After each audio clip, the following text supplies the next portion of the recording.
Nagulo ang mga tiga-Tagbilaran sa Bohol kamakailan nung ang kanilang palengke nasunog.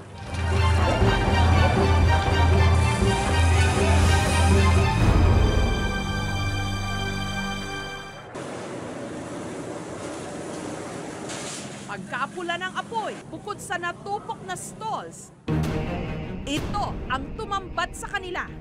Akala nila mahahaba lang na tubo. Pero nung nilapitan, 3 palang malalaki at mahahabang sawa. Meron pang sinlaki ng binti ng tao. Tanarami, pero di chud may mga labot. Mga yellow, red at saka gray, mga malaki. Minsan everyday nakakita po kami ng ahas dyan sa babaw, dito. Isang palengke sa probinsya ng Bohol, pinamumugaran na ng napakaraming ahas. Bakit nangyari ito? Alam naman daw ng mga tindera sa palengke na ang mga sawa malayang nakakagala rito. Normal na nga lang daw na makita ang ilan sa mga itong gumagapang sa kisame. Madalas, naghahanap ng makakain.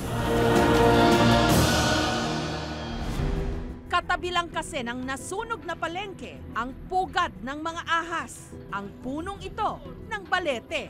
Marami talaga kasi malaki yung kuba, 100. Habang nagsushoot nga ang aming team, may isa pang ahas na lumabas sa puno ng balete. Yung laki niya parang ganito. Maya-maya lang, may isa pang nagpakita. Ginugutom siguro yun kasi umulan kagabi. Bagamat mapangahas, non-venomous o hindi makamandag o nakalalason ang mga reticulated python na ito. Meron ding paniniwala ang mga taga rito na ang mga sawa alaga ng nakatira sa balete na mga engkanto. Sabi sa matanda pa namin, yung mga ahas, hindi katulad ng ibang ahas yan. Yung mga ibang tao nga nagkatay sa ahas, kinakain, sumasakit ang tiyan. Ang mga sawa nang lilingkis ng kanilang kalaban o yung kanilang mahuhuling kakainin. Hindi sila kilalang nanunuklaw, bagamat meron na ring mga insidente nung nakaraan. Nananuklaw ang mga ito. July 5, nangabli ko sa tindahan. Natingalan ko kung unsay ning hagtok sa akong o. Pagtanaw pa na ko sa ibabaw, ang hasti ay ito. Natinga ko kung unsay ga basa sa liog, ang dugo na dito. Agang huna-huna, mamatay ba ko or dili. At ang takbuhan ng mga natuklaw, si Angki. Mahilig lang kung kuwag has. Ginatawag na tuwa o amigo. Ari migo, ari tagay iuli ka. Nung araw na yon, sa isang boarding house, malapit din sa palengke, may nakita na namang sawa. At ang pinuntirya nito, daga. Pag nga na panaho, diha na ihas adto, motong nidagan ko. Ligawan sila kasi doon na siya kumain ng daga. Siyempre natakot. Hoy,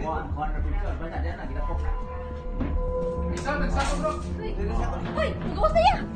At bang sa Metro Clinic? At bang.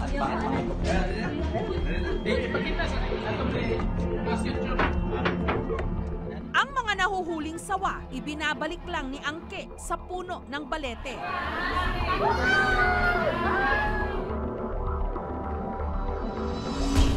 Gusto ko ato jud sa katong safe bitaw ug ato mong sa baliti nay puruhan nga mobalik siya. Ni minsan, hindi raw siya tinuklaw ng mga ito. Paniniwala kasi ni Angke, may dala ang mga itong swerte. Nung minsan nga raw na nagsoli siya ng 2 sawa sa balete, tumama si Angke ng 60,000 pesos sa loto. Ipay ko po ko.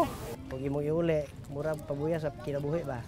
Yun nga lang, isang araw matapos noon, biglang nag-brown out sa palengke. At ang salarin, isang ahas na pumulupot sa poste ng kuryente. Sinusingkit nila, tapos kami nag-abang sa baba. Kuha ko ng sako, yun pinasok ko. Pagkatapos noon, binalak daw ni Roland na ibenta ang sawa ng 5,000 pesos. Pero natakot siyang malasin. May mangyayari sa amin, makasakit kami. Yung maligno na yan.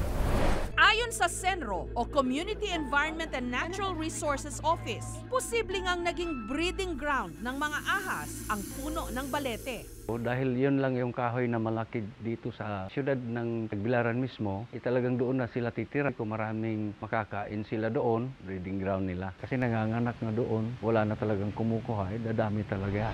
Pero sa tuwing makakahuli ng sawa, mas mainam daw kung i-turn over ito sa kanila. Mayroon tayong Wildlife Conservation and Protection Act, magkuha, manghuli at saktan. Bawal yan. Kung endangered species, mas mahaba yung rusa. 4 years to 6 years. La multa, 100,000 to 1 million. Nananawagan tayo, ma'am, sa lalo na yung taga Cogon Market, kung may mahuli sila, isurrender lang sa DNR.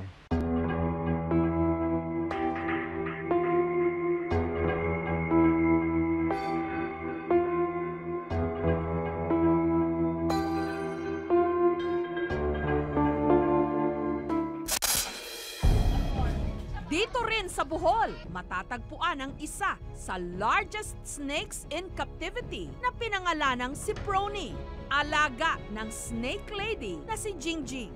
So si Prony ang pinakaunang sawa natin, is a Philippine reticulated python. Nahuli siya 5 kilos, 5 feet, 1996. But within 17 years, namatay siya sa timbang na 300 kilograms and 27 feet long. Exercise in the morning. Pamilya ang turing ni Jingjing sa kanyang mga alagang ahas. Hello, good morning. Na malaya lang na gumagapang sa kanilang mini plaza. So si Prony, nung inalagaan namin siya, palaki siya sa amin. Doon namin malalaman kung mayroong malalakas na mga kalamidad na darating. Kasi parang tumitilao ka malalaking ahas 5 to 4 days before ang mangyari ang mga sakuna. Si Prony, ipinangalan daw ni Jingjing sa kanyang kapatid na si Sufronio na siyang nakarescue ng ahas. Na-diagnose siya liver cancer ba? So gitagalan siya 6 months sa doktor sa kanyang life.